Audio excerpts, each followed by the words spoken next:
Hello once again, everybody. Welcome to SFF180. TMW here, as always, and it is Monday, the 3rd of February, which means Mailbag Monday time again. This is what last week's mailbag looked like. Pretty decent little haul, so we'll dig into these here right quick, get them over with.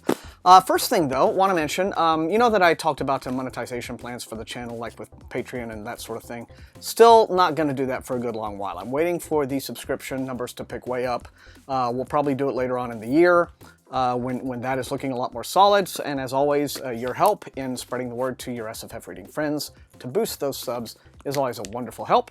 But I just wanted to mention that for the website, sfreviews.net, this being January, I just paid the annual hosting fees for the website. But, you know, they're paid. It's on like an auto-pay thing. But if any of you guys are feeling of a generous mood and would like to help me in defraying some of those costs, I have a little it's very, very small amount, but I have a little GoFundMe thing that you can kick into if you'd like to help offset some of that. And yeah, there's even like some perks. You could get sent a mystery book. Provided you're living in the US. I don't mean mystery in terms of genre mystery. What I mean is I'm going to dig into my vast stack of old arcs and send you a surprise. So that's possible. So I'll go ahead and put the link to that right down there. If you'd love to kick in, you know, I mean, if you can't, obviously no big deal. But if you would like to, as an option, well, then you have my thanks. But otherwise, without any further ado, let's go ahead and dig into the mail and see what we have, all right? This first big box comes from Paizo Publishing, which means that it is almost certainly going to be another Pathfinder Tales novel. So let's see what it is, shall we? Brought my box knife this time, remembered to do that. Okay, now that I have little styrofoam peanuts all over my floor, which I can get up lately, yes, it is a new Pathfinder Tales book. This is called The Dagger of Trust, and this is written by a guy named Chris Woolridge, who has written a couple of novels for Pyre.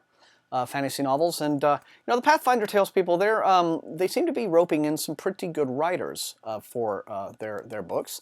Again, I don't ordinarily do game or media tie-in related stories, but because these are by some respectable names, let me know if you're curious about any of these. You know, I don't know anything about the Pathfinder Tales game universe or its lore or anything like that, but you know, if you'd like to find out a little bit more about these books, if you'd like for me to read one, let me know in the comments.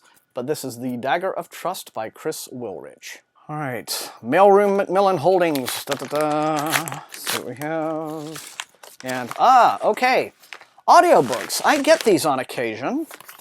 Sometimes I get the audiobook version of something before I get the actual book version of something, but this is the new audio book for Like a Mighty Army, which is the latest volume in David Weber's Safe Home series. Series of massive tomes, space opera tomes. Let me see, how big is this one exactly? This is going to be, yeah, 21 CDs and 27 hours. So that'll give you an idea how big the actual book will be when Tor cares to send it to me. But I get the audiobook first. So if you like audiobooks, the Macmillan Audio does very good versions of theirs. They get really good readers.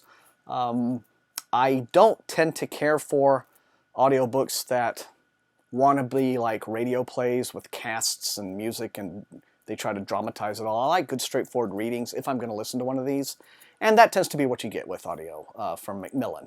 So, David Weber's Like a Mighty Army. The book is coming out eventually, but I've already got this, so there you are.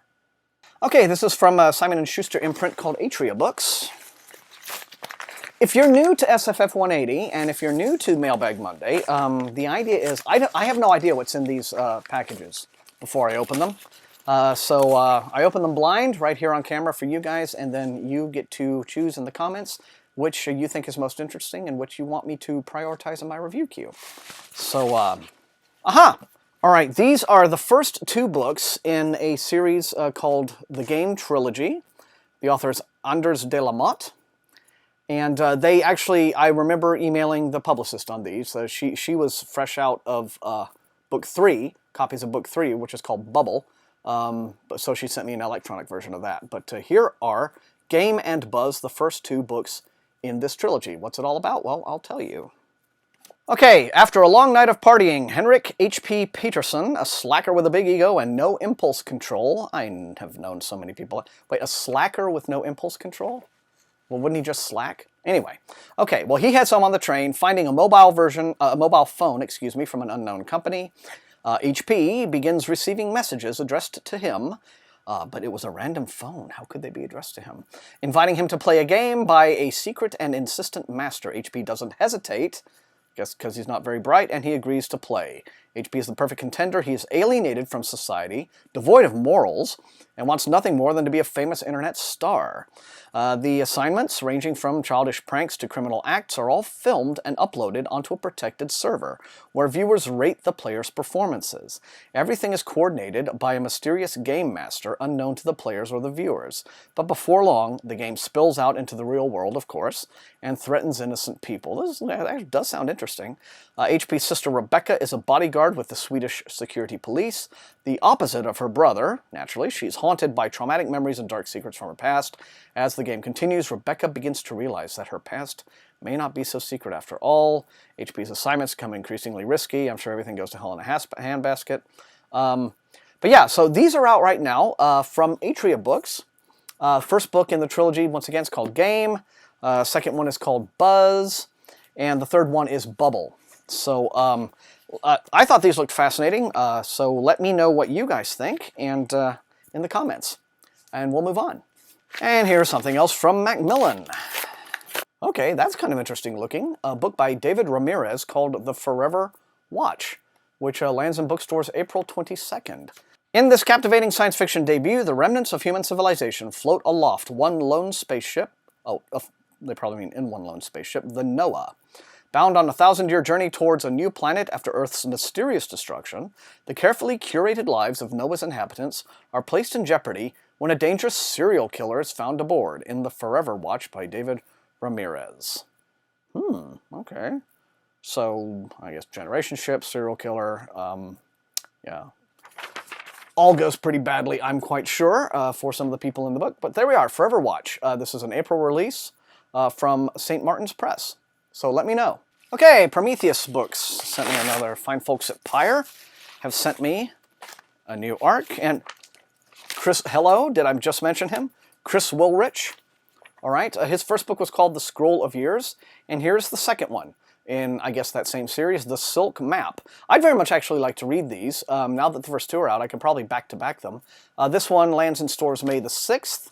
And it's Brent Weeks meets China Mieville in this wildly imaginative fantasy adventure featuring high-action, elegant writing, and sword and sorcery with a Chinese flair.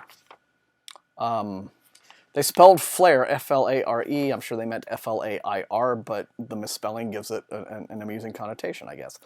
Well, it looks like there's thieves and like hijinks and action aplenty. So the Silk Map, sequel to Scroll of Years. Let me know if you would like for me to bump Chris Woolrich up on my priority list.